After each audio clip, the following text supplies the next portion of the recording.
May nga po Negros. Ini ang Digicast Negros 10. Ang nagapanguna nga napulo ka mga balita sa isla sa Negros ang amo ni gadulong sa inyo. Update ninyo kami via Facebook, YouTube, kag sa KCAT Channel 11. Kag subong mabatian nyo man kami sa FM station nga 91.1 FMR Bacolod. Kagyari ng top 10 nga mga balita sa Negros subong adlaw. Sa Bacolod, 16 anyos kadalagita nag-aligar nga isulod kuntani sa motel sa ilang kaigud balay. Duwa ka NPA patay sa encounter sa Moises Padilla. 19 ka mga illegal structure sa North Capitol Road, ginpang guba. Sa Sagay City, 58 anyos ginutdan sang ulo kag ginbutang sa krus sa patio. Kag sa Good Vibes, vloggers nga si Mark Quinn ang natilaw sa pagkaon sa Negros Occidental, pinggan naging kanan, ginhimo remembrance as ang fan. Inatanan sa Digicast Negros 10. Sa number 10,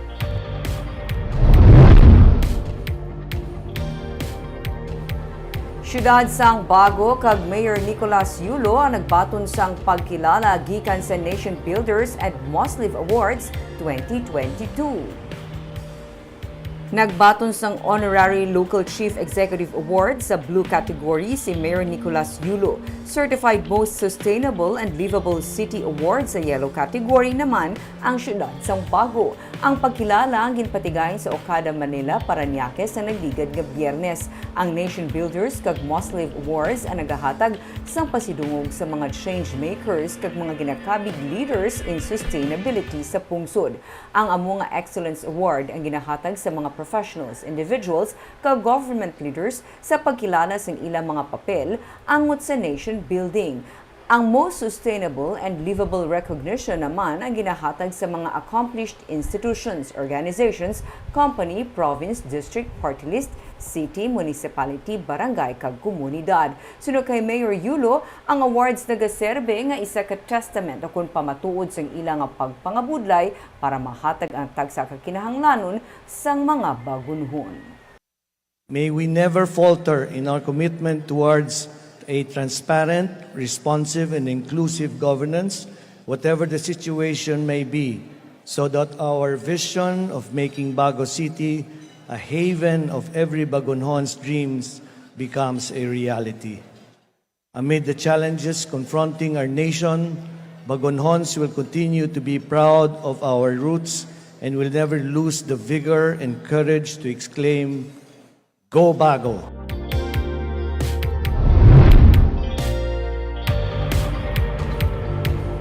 Sa number 9, nagdangat sa masobra sa 900,000 pesos ang sales sa mga organic farmers sa bago gid lamang nagtakop nga Negros Island Organic Festival.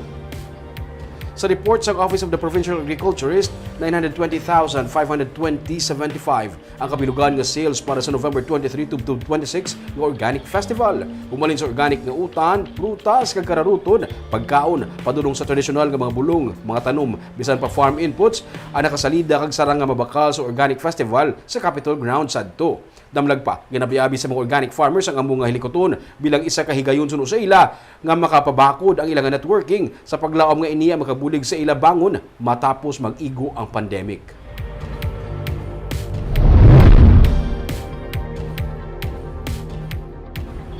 Sa number 8, dugang nga 30 million pesos ang kinahanglan para mapatukod ang Taytay kag masemento ang dalan padulong sa landfill sa Barangay Felisa sa Bacolod City. Nasugura na sang City Engineer's Office ang pagpasemento sang portion sang dalan pakadto sa landfill sa Barangay Felisa. Pero suno kay Engineer Efraim Hechanova, magluwas sa 10 million pesos nga pondo sa road concreting project, kinahanglan pa ang 30 million pesos nga dugang nga pondo para matukod ang Taytay kag mapasemento ang kapin 1.2 kilometers nga alagyan halin sa barangay proper pakadto sa landfill. Nagligad lang nga sinemana sa na-delay ang hakutay sa basura sa syudad sa maguba man ang alagyan sa mga dump truck pakadto sa landfill tugas ang bagyo. Ginilauman sa syudad nga mas mapadasig na ang hakutay sa basura kung mangin masulhay ang alagyan pakadto sa landfill. Sa number 7,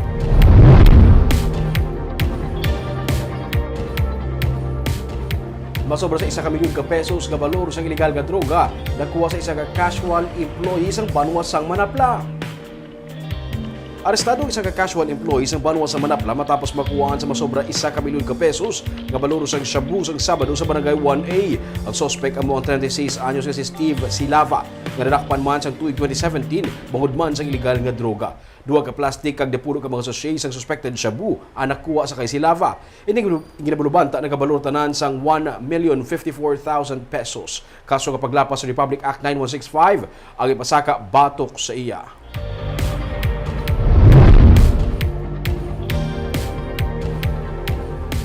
Sa number 6, duha patay sa separadong aksidente sa Banwa sang Valladolid. Patay ang 47 anyos nga tricycle driver nga si Sunday Villar matapos makabunggo sa isa man ka tricycle kahapon sa highway sa barangay Sagwa, Banwa sang Valladolid. Sunod sa PNP, paglabay sa tricycle ni Villar sa kurbada nga bahin sang dalan, imbes nga magliko, nagrekta ini sa pihak nga lane kag nabungguan ang nagasugata man nga tricycle. Samtang sa Valladolid man sang Sabado, patay ang 54 anyos nga lalaki nga ginaalegar may diferensya sa paminsaron matapos mabungguan sang jeep sa highway sa barangay Bagumbayan. Sa investigasyon sang PNP, nagadalagan padulong norte nga bahin sang dalan ang jeep sang hinali magtabok ang biktima gani ini ang nabungguan sang jeep. Dead on arrival sa ospital ang biktima.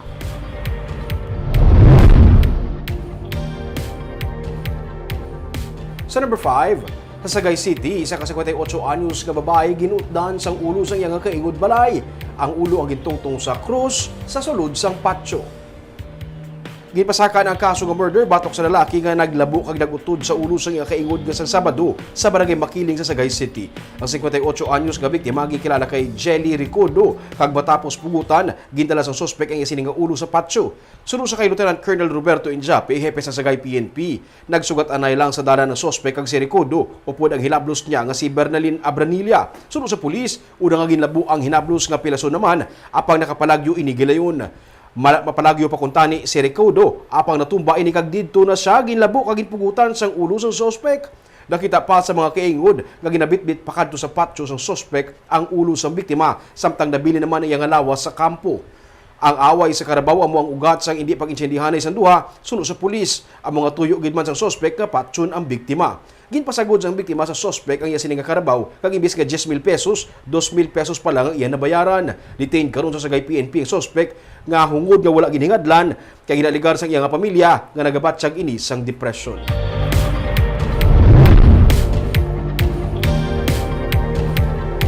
Sa number 4, sa Bacolod City, menor de edad ang isulod kuntani sa isa ka motel sang ilang nga kaingod balay. Apang siyang nakalumpat gikan sa motor sang amo nga persona. May report si Romeo Subaldo. Hinali na lang nga naghilibion samtang nagalakat sa dalan ining dalagita. Nasalaan pa nga nakainom kay nagaikis-ikis sa iya pang nakatun.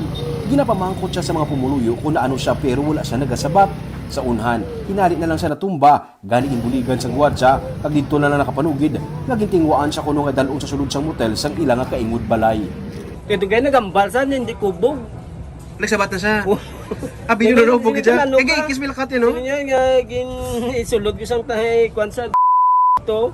Kaya mo tugur nagdalagan, git sa'yo nagpalagid sa. Nagakulurog samtang nagaistorya ang 16 anyos. Ginsugo siya mabakal sang sudan. Nalabyan siya sa ilang nga kaingod, kag ginabalan nga mag-angkas na lang sa motor, kay mabakal man siya sang sudan. Kilala sang ilang nga pamilya ang amo nga persona, gani nagsalig man siya. Nakibot na lang siya sa naglabot sila sa isa ka motel, gani naglumpat siya. Lumpat ka lang? Tapos paglumpat mo na gano'n siya? Nakamulong ko yung plus na wala akong gano siya. Tapos nakalumpat ka? Sa paglumpat mo na gano'n siya? Saya sa kunulat lang kay mas pasulod pa ta. Muna ang balya sa konti ako yung kadali na ko palagyo. Wala sa tigayon nga nasulod sa motel, nagpalagyo gilayon na ilang kaingod sa naglumpat na siya. Wala untat ang pagkurog sa minor de edad, kag nagapalaligang iyang lawas sang nerbiyos. Nagtawag sang tanod pulis ag ambulansya ang tagdumalahan sa motel. Ang ginikanan sa bata gintawagan kag ginpahibalo sang natabo. Dugay-dugay nag-abot na ang iyang nga amay.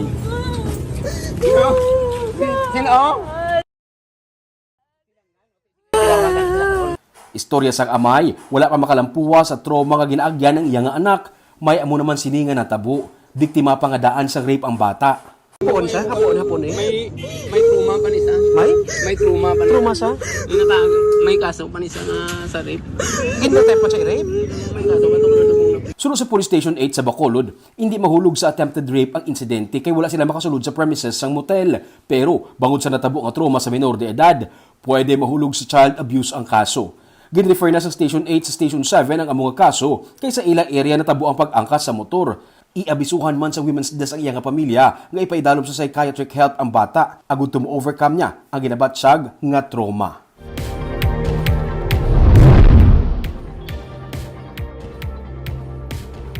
Sa number 3, 19 ka mga illegal structure sa sidewalk sa North Capitol Road ginpangkakas.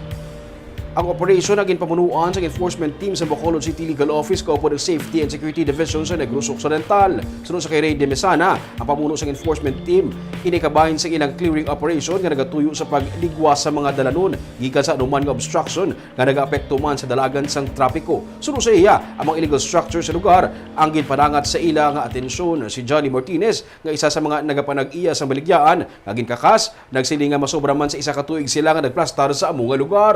Kung tani ginatagan na sila sang notice. Verbal lamang ang pagpahibalo sa ila. Pero voluntaryo naman sila sunod sa iya nagpangguba sa ilang mga pwesto kag naghimo sa ilang mga kagamitan. Sunod sa kay de Mesana, padayon ang clearing operation sa syudad bilang sabat sa mando sa Department of the Interior and Local Government kag ang bahin naman sa nagabiyahe ng mga tricycad sa hindi nagakaigo nga lugar ang ilay patuhoy sa bitaw. Sa unang kayo na anak na ko mo kaya ako na sa unang tutupulahan. May notice ni kami yan. Pero hindi ba na hindi ba wala? May permit ka mo din. Why man? Ano na kamo di kadugay ka-operate na? Ano ma'am? Ano na kamo kadugay, mga isa na katuig? Sobra. Sobra na eh. Tindihan ginaton, siyempre diri man sila kapangabuhi. So at least ginapamatian man naton sila, nagasuggest man kita hindi nga lugar nga kasi pa lang man himo ko sila sa pangabuhian nila no. So far sa sini nga lugar, clear on gid naton. Sa number 2,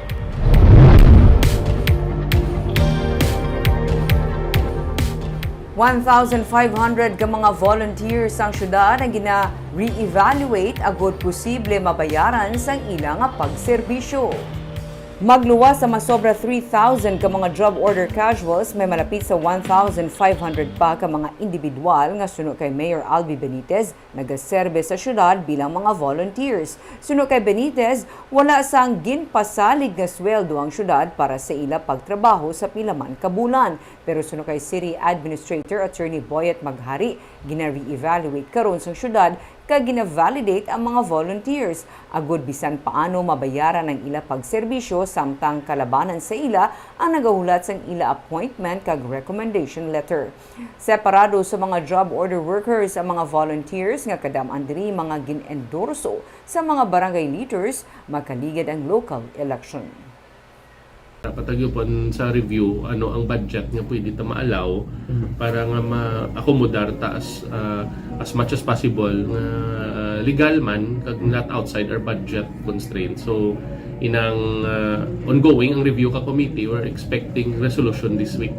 Once the master list is done, which I think tapos naman, inang katuyuan taman na nga ma-compensate sila kung makaya.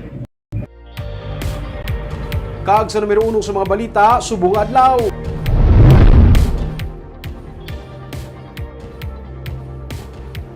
Duha ka mga ginapatihan katapos ang New People's Army ang patay sa nagluntad nga encounter kay nasang aga sa Banwas sang Moises Padilla.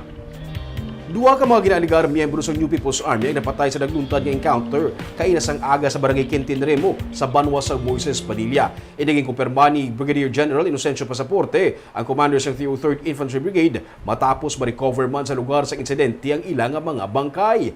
May mga armas man nga nakuha sa ila sunod sa kay Pasaporte, kag iban pa nga mga pagkabutang kabahin na diri ang hayahay sang NPA. Wala naman sa may na-report nga casualty sa bahin sang Army. Parahin pa sa karon ang pursuit operation sang tropa sang gobyerno sa among nga lugar.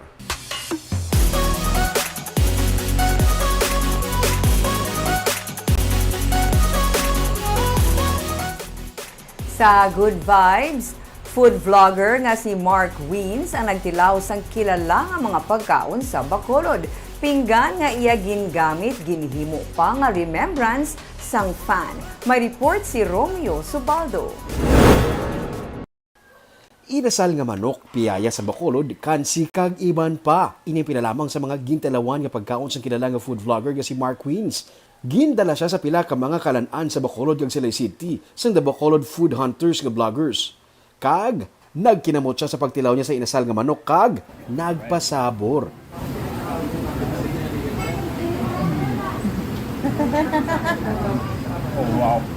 Sa pagtilaw niya naman sa kansi sa Bacolod, ginupdan siya ni Tay Sevilleno nga artist kag mahilig man sa food.